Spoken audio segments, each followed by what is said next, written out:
Avez-vous déjà fouillé dans les tiroirs de votre cuisine à la recherche d'une cuillère ou d'une spatule fiable?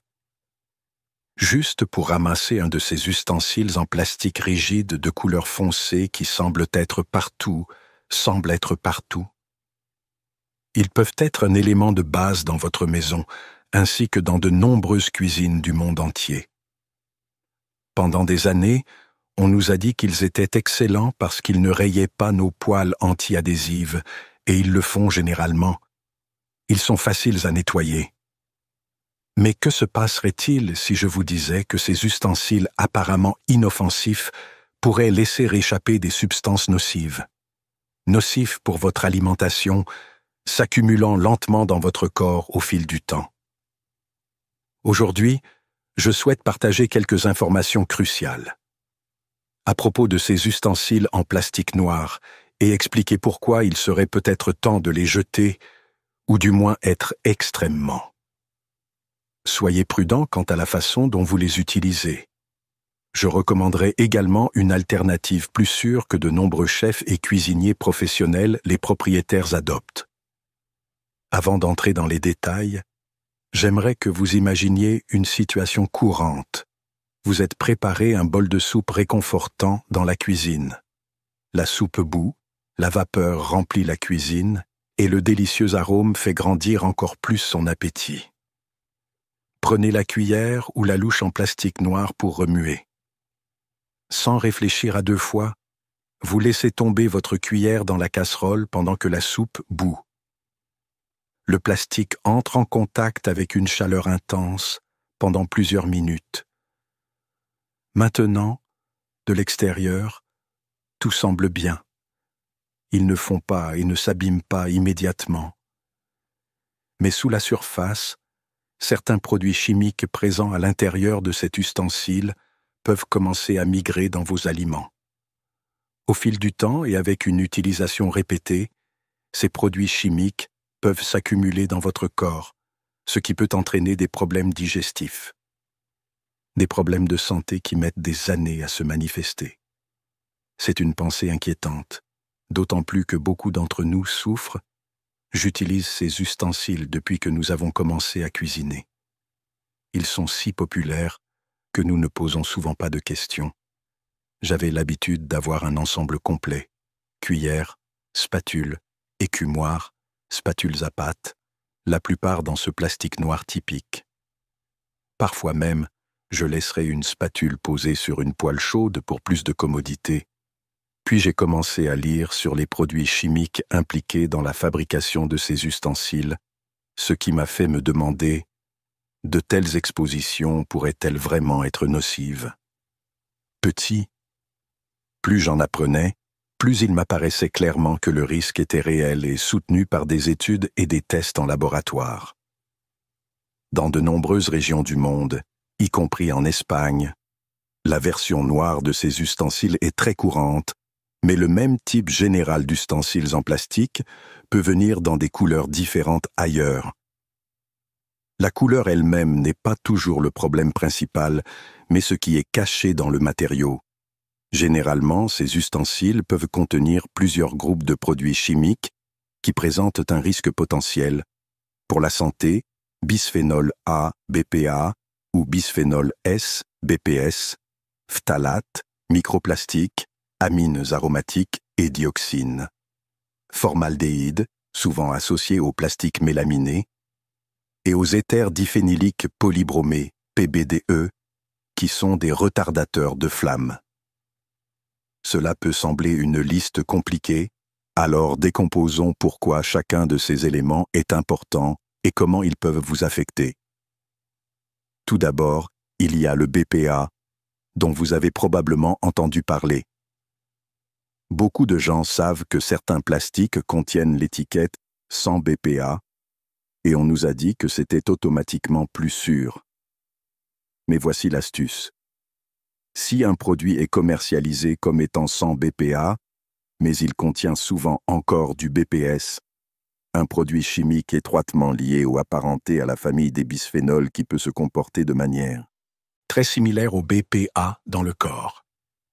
Le BPA et le BPS peuvent s'infiltrer lorsque ces plastiques sont exposés à la chaleur, voire à des liquides chauds ou à de la vapeur, et finir par dans la nourriture. Au fil du temps, l'ingestion de ces produits chimiques a été associée à de nombreux problèmes de santé. Des découvertes scientifiques suggèrent que les bisphénols peuvent perturber le système endocrinien, ce qui peut entraîner des problèmes tels que des problèmes de fertilité, des troubles métaboliques, certains types de cancers et des taux d'obésité encore plus élevés. Cela ne se produit pas du jour au lendemain, mais une exposition constante peut s'accumuler, progressivement en exerçant un stress à long terme sur le corps. Parfois, vous verrez des ustensiles en plastique annoncés avec une étiquette en gras qui déclare « sans BPA », ce qui induit les consommateurs en erreur en leur faisant croire qu'ils sont totalement inoffensifs. Cependant, comme je l'ai mentionné, de nombreux fabricants remplacent simplement le BPA par du BPS, ce qui, d'une manière générale, cela présente le même ensemble de risques. La différence pourrait être que le BPS est à étudier un peu moins, donc les réglementations qui le régissent sont généralement moins strictes.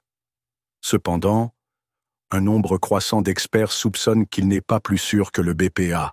Donc, si vous voyez 100 BPA sur l'emballage, ce n'est pas toujours une garantie de sécurité. Trouver des ustensiles sans BPA et BPS peut être presque impossible, à moins que vous ne recherchiez des matériaux très spécifiques ou des entreprises spécialisées dans des produits plus sûrs. Ensuite, nous avons les phtalates. Parfois prononcés phtalates, ces produits chimiques sont utilisés dans une large gamme de plastiques, pas seulement des ustensiles. Ils sont là pour apporter de la flexibilité. Alors pensez-y sur toutes vos spatules et cuillères en plastique noir que vous pouvez plier légèrement sans qu'elles se cassent en deux. Cette flexibilité est due à partie aux phtalates. Cependant, chez l'homme, et plus encore chez l'enfant, les phtalates peuvent perturber le système endocrinien, qui joue un rôle fondamental dans notre équilibre hormonal.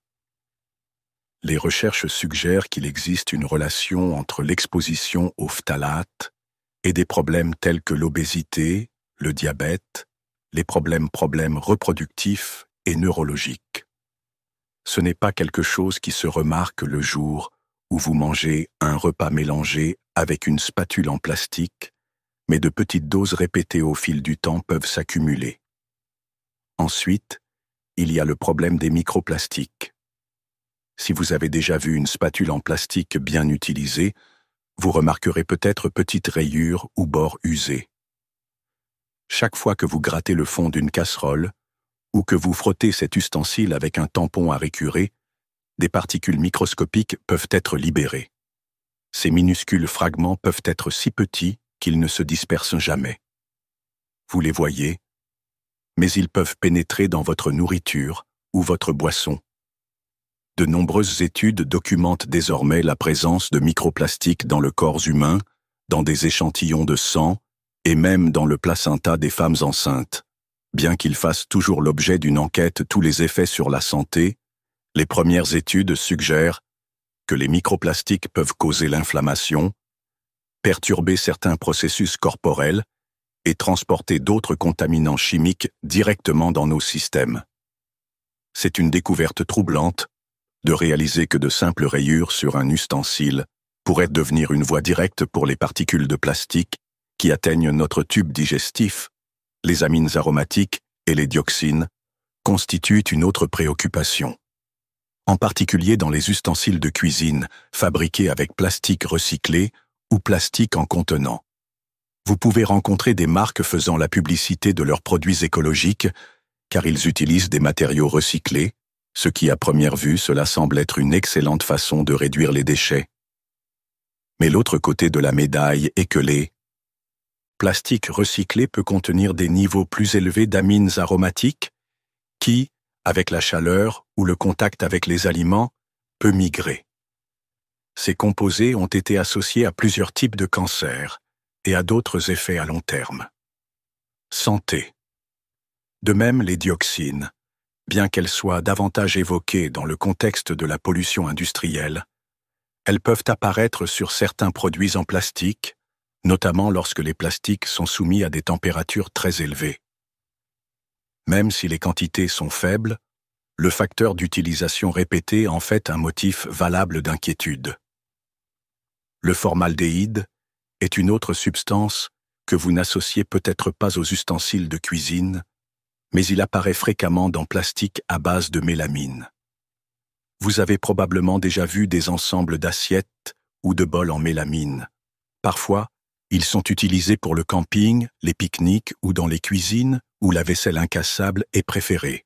Si vous utilisez des ustensiles ou de la vaisselle en mélamine, vous devrez peut-être être prudent lorsque vous les exposez à des températures élevées.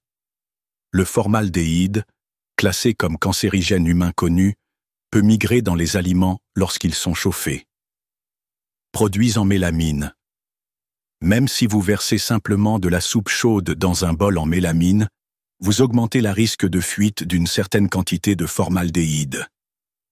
C'est un autre exemple de la façon dont la commodité peut avoir un coût. Caché pour la santé. Enfin, nous avons les PBDE, ou éther diphénylique polybromé. Ce sont des retardateurs de flamme ajoutés à de nombreux plastiques pour réduire le risque d'incendie et généralement présents en plus grande quantité dans les ustensiles en plastique noir. Vous vous demandez peut-être, pourquoi une spatule a-t-elle besoin de retardateur de flamme? Le raisonnement est que si vous laissez l'ustensile sur une plaque chaude ou s'il entre en contact direct avec une source de chaleur, le fabricant veut minimiser tout risque d'incendie. Cela peut être bénéfique pour la sécurité incendie, mais les PBDE peuvent s'accumuler dans l'environnement ainsi que dans les tissus humains. Suspectés de contribuer aux troubles thyroïdiens, ils augmentent le risque du cancer du sein et du foie et peut altérer la fonction hormonale. De plus, les PBDE ne disparaissent pas simplement. Ils finissent par circuler dans les systèmes d'eau, se déposer dans le sol et présenter également un risque pour l'environnement. Faune. Avec cette longue liste, vous pourriez penser « Ok, je vais continuer à utiliser ce que j'ai, mais je serai très prudent. » C'est certainement une approche, mais il faudrait prendre plusieurs précautions. Tout d'abord, ne laissez jamais ces ustensiles dans le micro-ondes. Bien que certains emballages puissent indiquer qu'ils peuvent être utilisés au micro-ondes, une chaleur élevée, en particulier au contact d'aliments gras ou huileux, peut accélérer la lixiviation chimique. Il en va de même si vous gardez habituellement une cuillère dans une casserole de soupe chaude sur la cuisinière ou si vous la posez sur la cuisinière. Une spatule sur le bord d'une poêle pendant la friture. La chaleur intense est un facteur majeur pour la décomposition des substances. Les produits chimiques migrent du plastique vers les aliments. Une autre grosse erreur est de plonger ces ustensiles dans un récipient contenant de l'huile ou d'autres graisses pendant des périodes prolongées. La graisse peut agir comme un solvant, absorbant davantage de ces produits chimiques et leur concentration. Imaginez laisser une louche en plastique dans une friteuse ou dans un récipient d'huile d'olive. Au fil du temps, cette huile peut devenir contaminée. Si vous utilisez ensuite cette huile pour cuisiner, vous aurez converti une petite source de toxines dans quelque chose qui pourrait être ingéré à plusieurs reprises. Beaucoup de gens pensent également que les ustensiles en plastique noir sont plus sûrs pour vos poêles antiadhésives, car les ustensiles en métal peuvent rayer le revêtement en téflon. Et bien sûr, le plastique ne se rayera probablement pas beaucoup, mais il chauffe. Si vous en laissez un cuillère en plastique dans une casserole à feu vif, la température pourrait être suffisante pour provoquer une décomposition microscopique. De plus, si votre poêle antiadhésive présente déjà de petites rayures, elle pourrait libérer ses propres petites particules. Matériaux, ce qui est un sujet complètement différent, mais lié aux microplastiques et toxines possibles telles que le PTFE. C'est pourquoi j'insiste toujours sur le fait que si une poêle antiadhésive est rayée, il est préférable de la remplacer. En fait, j'ai une discussion entièrement distincte sur ce sujet, sur laquelle j'y reviendrai plus tard. Maintenant, je comprends que jeter tous vos ustensiles en plastique puisse sembler une mesure drastique. Vous ne voudrez peut-être pas remplir la poubelle immédiatement, surtout si vous avez un budget limité ou si vous aimez simplement la commodité de ces gadgets. Mais si vous remarquez des rayures profondes, des déformations ou des changements de texture, c'est un signe certain qu'ils sont libérant davantage de microplastiques et peut-être d'autres produits chimiques. À tout le moins, il est conseillé d'éviter d'utiliser ceux qui sont très usés dans les situations de cuisson à haute température. Lors de leur remplacement, il est possible que... Je me demande quelle alternative est vraiment sûre. L'acier inoxydable est une excellente option si vous êtes à l'aise avec un ustensile plus durable. Ils ne fond pas et ne se déforment pas à haute température et est généralement inerte, ce qui signifie que ne filtre pas les produits chimiques. Cependant, l'inconvénient est qu'il peut rayer certaines surfaces des ustensiles de cuisine. Il faut donc être prudent si vous avez des poêles qui perdent facilement leur revêtement anti-adhésif. Une autre option est le verre, qui est merveilleusement inerte. Le verre n'a pas tendance à laisser échapper quoi que ce soit à des températures de cuisson normales. Mais les ustensiles. Le verre peut être rare, fragile et potentiellement plus cher. Ils peuvent se briser s'ils tombent, et une fois qu'ils se brisent, ne sont plus sûrs pour cuisiner. Cela nous amène au silicone.